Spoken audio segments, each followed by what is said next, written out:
मनसब नबी फक्तलू हो का मतलब मेरे आका ने फरमाया क़यामत तक जरा मेरे बारे में बात करे उसको कह दो।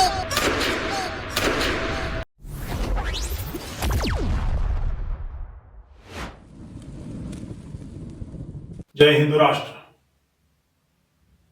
बहुत लंबे समय से सृष्टि में ये व्यवहार चलता है, मनुष्यता में एक समस्या है कि हम बहुत कैजुअल लेते हैं समस्याओं को। हम सोचते हैं अरे छोड़ो यार, जाने दो, चलता है।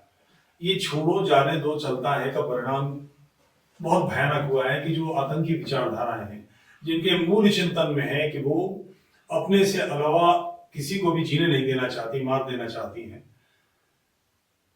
उन विचारधाराओं को कभी चुनौती नहीं दी गई। परिणाम वो अपने आप को एक तरफ तो वो लोग ये समझते हैं कि बिल्कुल सही हैं, और दूसरी तरफ जो उससे पीड़ित हैं वो अपने आप को समेटते चले जाते हैं।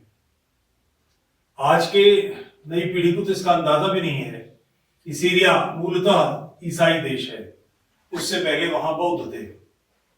लेबनान ईसाई देश, अभी 50 साल के अंदर लेबनान की ईसाई बहुलता समाप्त करके इस्लामी बहुल बना दिया गया है।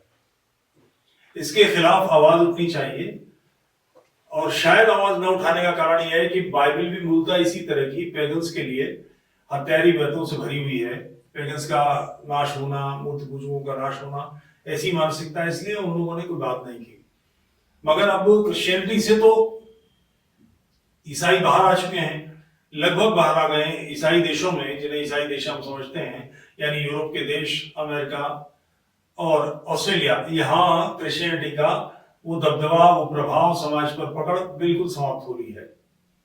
मगर जो लोग दबोच रहे हैं वो ये मानते हैं कि उनका अधिकार है काफिरों को खत्म करना। काफिर का मतलब शायद कठिन हो हमें समझने में, मगर किसी अरब कंट्री के व्यक्ति से काफिर का मतलब पूछे तो वो तुरंत कहेगा यहूदी और ईसाई। इन्हीं के लिए कुरान में दर्जन भर आयते हैं कि काफिरों को दोस्त न बनाओ, ये आपस में एक दूसरे के दोस्त हैं, यानी यहूदी और ईसाई आपस में एक दूसरे के दोस्त हैं, इनसे दूरी बरतो, इनके लिए दिल में नफरत रखो। इस किस्म की बातें हदीसों में, सीरा में, कुरान में बनी। तो कोई तो आवाज उठाए।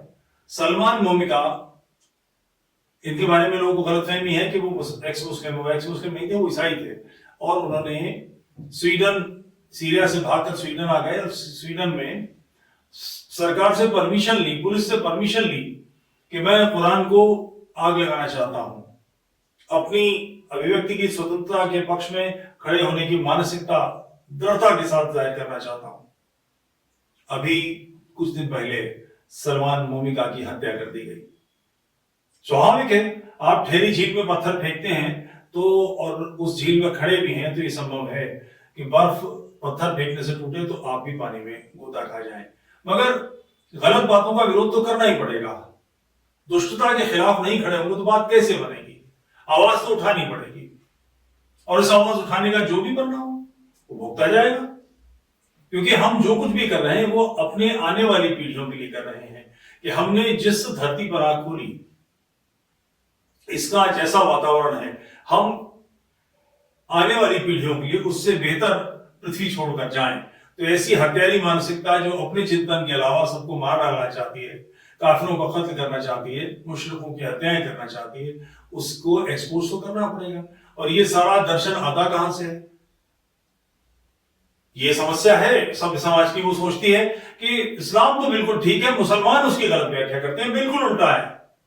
मुसलमान उसी तरह के लोग हैं जैसा मैं हूं, आप हैं, ईसाई हैं, कोई और है, अच्छे बुरे सब तरह के लोग हैं। मगर ये मूल दर्शन की उनकी जो पुस्तक है वही प्रेरित करती है कि ये अन्य मुसलमान के अलावा अन्य सारे लोगों के खिलाफ जहर से भर जाएं, कड़वाहट से भर जाएं, आतंक का प्रयोग करें, इनको मारें। सलमान मोमिका ने इसकी शुरुआत की थी, और एक मस्जिद के सामने पुलिस के पैरे के बीच में कुरान को जलाया था। बाद में और भी कई मस्जिदों के बाहर उन्होंने यही काम किया।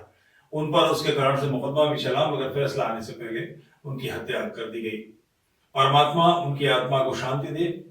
मेरी अनंत श्रद्धांजलियां उनको।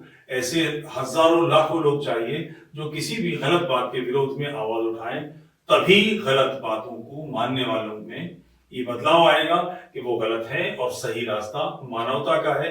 यानी प्रत्येक मनुष्य चिंतन के किसी भी प्रकार से विरोध के कारण से ऊंच नीच ना बरती जा सके। सब एक रहें, सब बराबर रहें, स्त्री पुरुषों के अधिकार समान रहें, प्रत्येक मनुष्य बराबर रहे, बादशाह और गुलाम अलग अलग हैं ऐसा नहीं। काफिर और मुशरिक के हक कम हैं, उनसे जजिया लिया जाए, उनको जिम्मी बनाया जाए, उनको गुलाम बनाया जाए। इस बेहुदा मानसिकता से लोग तभी बाहर आएंगे कि लगातार इस मानसिकता पर और इस मानसिकता की जननी पुस्तकों पर प्रहार होंगे। जय हिंद राष्ट्र।